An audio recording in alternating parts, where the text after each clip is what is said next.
चलिए आज की बात शुरू करते हैं एक बहुत ही गहरे और शायद सबसे पुराने सवाल से।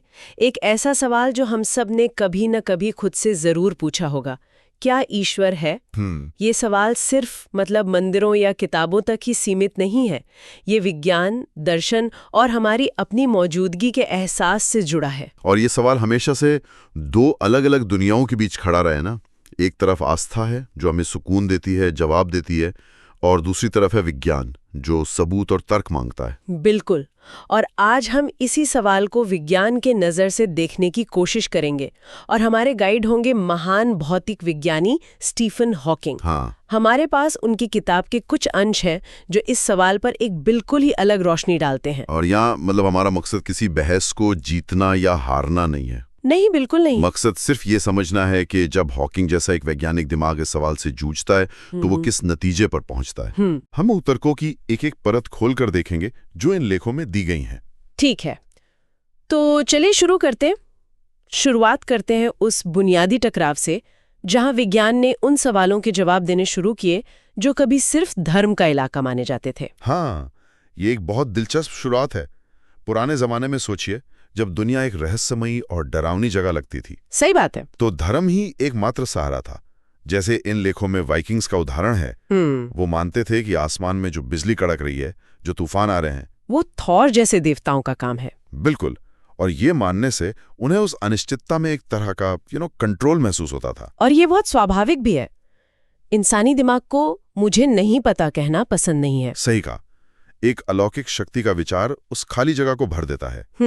लेकिन फिर विज्ञान आया और उसने कहा, रुको, शायद इसका एक और जवाब है। विज्ञान ने कहा कि दुनिया देवताओं की मर्जी से नहीं चलती, ये कुछ तय नियमों से चलती है। ऐसे नियम जो अटल हैं, जिन्हें बदला नहीं जा सकता।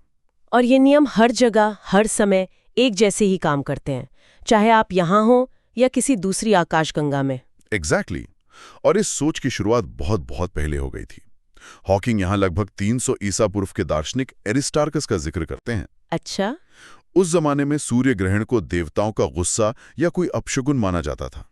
लेकिन एरिस्टार्कस ने सिर्फ अपनी आंखों और दिमाग का इस्तेमाल किया। उन्होंने क्या देखा? उन्होंने देखा कि ये कोई देवीय घटना नहीं है, ये तो सिर्फ चंद्रमा की परछाई है जो धरती पर पड़ रही है। बस इतना ही? हाँ, एक बहुत ही सरल और खूबसूरत व्याख्या। और यही तर्क उन्हें एक और भी बड़े नतीजे पर ले गया। वो क्या? उन्होंने कहा कि अगर ऐसा है तो शायद धरती ब्रह्मांड का केंद्र नहीं है जैसा सब मानते हैं। शायद धरती ही सूरज का चक्कर लगा रही है। ये उस समय के लिए सोचना भी एक क्रांति थी। ये समझना कि ब्रह्मांड को समझा जा सकता है, कि इसके रहस्य खोले जा सकते हैं, यहीं से विज्ञान ने उन सवालों पे दावा करना शुरू कर दिया। और यहीं से हॉकिंग का नजरिया भी साफ होता है। इन लेखों में वो जोर देकर कहते हैं कि उनका काम ईश्वर के अस्तित्व को खारिज करना नहीं है। अच्छा। उन्हें ईश्वर से कोई बैर नहीं है। उनका जुनून सिर्फ ये जानना है कि ये ब्रह्मांड काम कैसे करता है। लेकिन फिर भी वो ईश्वर शब्द का इस्तेमाल करते हैं, और यहीं पर शायद बहुत से लोगों को कंफ्यूजन होता है। जब एक वैज्ञानिक ईश्वर कहता है तो उसका क्या मतलब होता है? ये एक बहुत जरूरी सवाल है। देखिए, वो आइंस्टाइन की तरह ही ईश्वर शब्द का इस्तेमाल एक अवैयक्तिक यानी इम्पर्सनल तरीके से करते हैं। मतलब?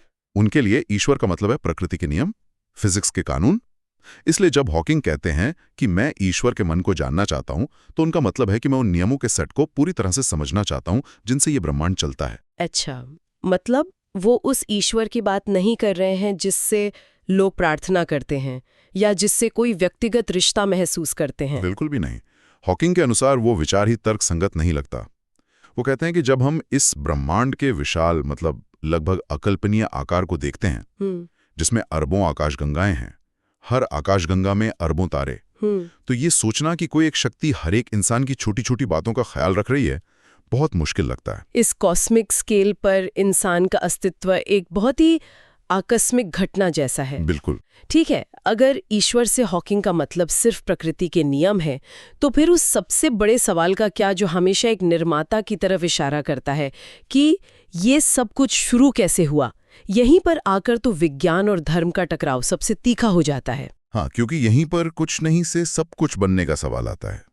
और ज्यादातर लोग मानते हैं कि इस चमत्कार के लिए किसी दिव्य शक्ति की जरूरत है। लेकिन हॉकिंग यहाँ एक कॉस्मिक कुकबुक का आइडिया पेश करते हैं, ब्रह्मांड बनाने की रेसिपी। एक कॉस्मिक कुकबुक, ये सुनने में तो मजेदार लगता है। मैं तो सोच रही थी कि इसके लिए तो खरबों चीजों की जरूरत होगी, पर हॉकिंग कहते हैं कि इसकी रेसिपी बहुत सरल है। हैरान करने वाली सरल। वो कहते हैं कि आपको सिर्फ 3 चीजों की जरूरत है।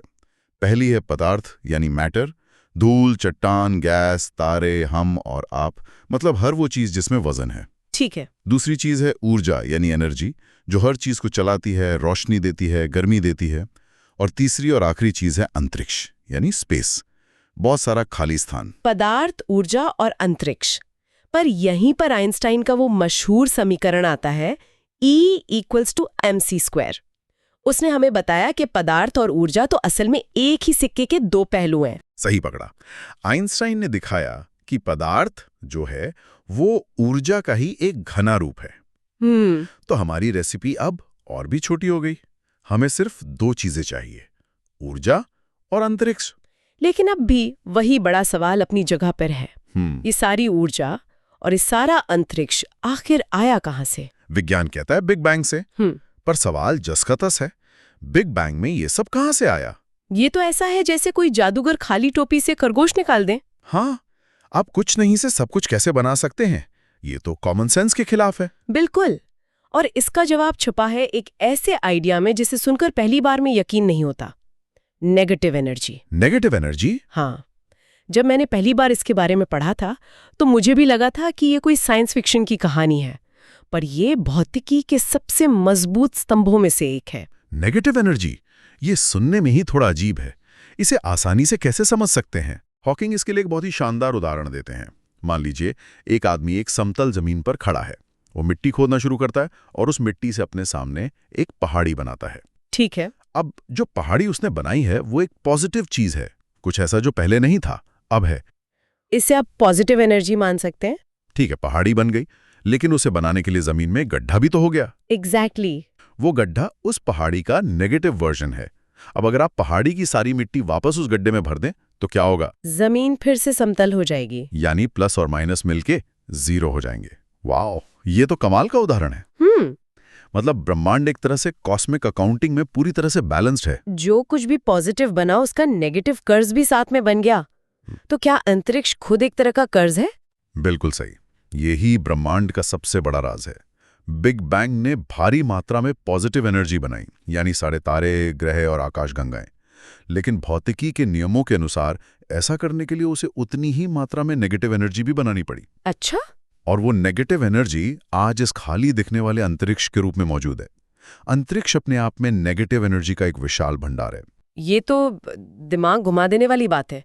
तो आप कह रहे हैं कि पूरा ब्रह्मांड, ये सारे तारे, आकाशगंगाएं और हम सब मिलकर सिर्फ एक बड़ा सा जीरो है? हाँ। ये सोचना ही अजीब है कि हम एक अल्टीमेट फ्री लंच का हिस्सा है। हॉकिंग इसे यही कहते हैं, द अल्टीमेट फ्री लंच।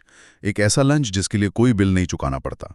क्योंकि अगर आप ब्रह्मांड की सारी पॉजिटिव एनर्जी यानी पदार्थ और सारी नेगेटिव एनर्जी यानी अंतरिक्ष को जोड़ दें तो कुल योग 0 आता है।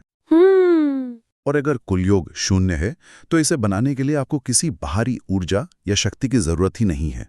ये कुछ नहीं से बन सकता है, क्योंकि गणित के हिसाब से ये आज भी कुछ नहीं ही है। ठीक है, मान लिया कि ब्रह्मांड मुफ्त में मिला, लेकिन फिर भी मेरा दिमाग उस एक सवाल पर अटक जाता है, कारण। हम इंसान हर चीज का कारण ढूंढते हैं। अगर कोई घटना हुई है तो उसका कोई ना कोई कारण जरूर होगा। तो फिर बिग बैंग यानी सबकी शुरुआत का कारण क्या था?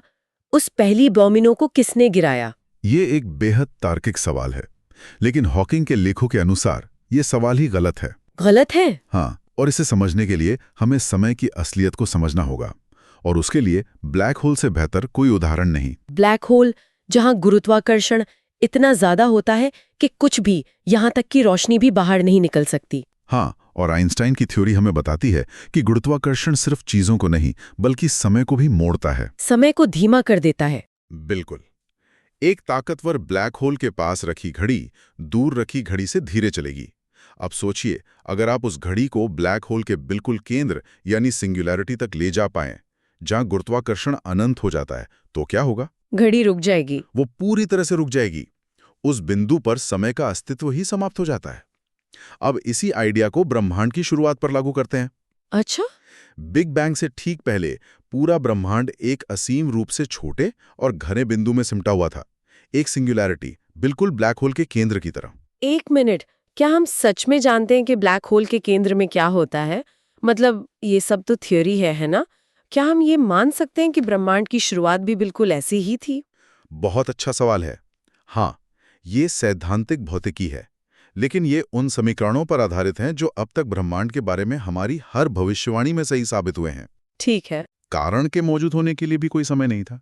कारण हमेशा घटना से पहले आता है, लेकिन अगर पहले जैसा कोई कॉन्सेप्ट ही मौजूद नहीं है तो कारण का भी कोई मतलब नहीं रहता। तो ये पूछना कि बिग बैंग को किसने शुरू किया, ये पूछने जैसा ही है कि पृथ्वी के किनारे पर जाने का रास्ता क्या है, या उत्तरी ध्रुव के उत्तर में क्या है? एग्जैक्टली।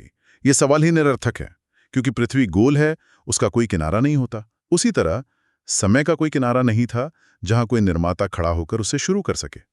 भौतिकी के नियमों के अनुसार ब्रह्मांड को किसी कारण की जरूरत नहीं थी, वो बस अस्तित्व में आ गया। तो इस पूरे तर्क के आधार पर ये साफ है कि हॉकिंग एक ऐसे निष्कर्ष पर पहुंचे जहां ब्रह्मांड को बनाने के लिए किसी निर्माता की जरूरत नहीं है। ये बिना किसी बाहरी मदद के सिर्फ भौतिकी के नियमों के तहत अपने आप अस्तित्व में आ सकता है। हाँ, उनकी किताब के इन हिस्सों का सार यही है। कोई निर्माता नहीं, कोई भाग्य लिखने वाला नहीं। ब्रह्मांड किसी ने बनाया नहीं और कोई हमारी किस्मत को नियंत्रित नहीं करता। और इसी तर्क से वो एक और भी गहरे और शायद ज्यादा व्यक्तिगत नतीजे पर पहुंचते हैं। वो क्या है? कि शायद स्वर्ग या पुनर्जन्म जैसी कोई चीज भी नहीं है। वो कहते हैं कि ये मौत के अंधेरे से डरने वाले इंसान की बनाई खूबसूरत कहानियां हैं। विज्ञान के पास इसका कोई विश्वसनीय सबूत नहीं है। हमारे पास सिर्फ यही एक जिंदगी है, और इस एक जिंदगी में हम इस कमाल के यूनिवर्स को देख सकते हैं, उसे समझ सकते हैं। और वो कहते हैं कि इस एक जीवन और इसे समझने की क्षमता के लिए वो बेहद आभारी हैं। ये वाकई बहुत कुछ सोचने पर मजबूर करता है। एक पूरी वैज्ञानिक रूपरेखा जो सदियों पुराने सवाल से शुरू होती है और बिना किसी अलौकिक शक्ति का सहारा लिए समय की शुरुआत तक जाकर एक तार्किक जवाब देती है। और ये हमें एक आखिरी बहुत ही दिलचस्प विचार के साथ छोड़ जाता है। इन अंशों में हॉकिंग से पूछा गया कि अगर ईश्वर होते और उनसे मिलने का मौका मिलता तो वो उनसे क्या पूछते। बहुत ही दिलचस्प सवाल। क्या जवाब दिया उन्होंने? उन्होंने उस व्यक्तिगत ईश्वर के सवाल को तो टाल दिया, लेकिन उन्होंने कहा अगर हम ईश्वर को प्रकृति के नियमों का रूप माने तो मैं उनसे जरूर कुछ पूछना चाहूंगा। अच्छा। वो पूछते, आपने एम थ्योरी जैसी जटिल चीज 11 आयामों में कैसे सोची? ये एक वैज्ञानिक की शुद्ध जिज्ञासा है जो ब्रह्मांड की जटिलता पर हैरान है। यानी वो जवाब नहीं बल्कि और गहरे सवाल पूछते। बिल्कुल। तो यहां सुनने वालों के लिए एक विचार है जिस पर वो सोच सकते हैं।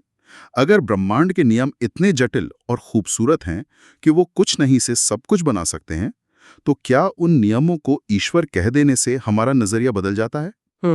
या फिर इन नियमों के प्रति जो आश्चर्य और सम्मान हम महसूस करते हैं वो किसी भी नाम या परिभाषा से कहीं ज्यादा बड़ा और गहरा है?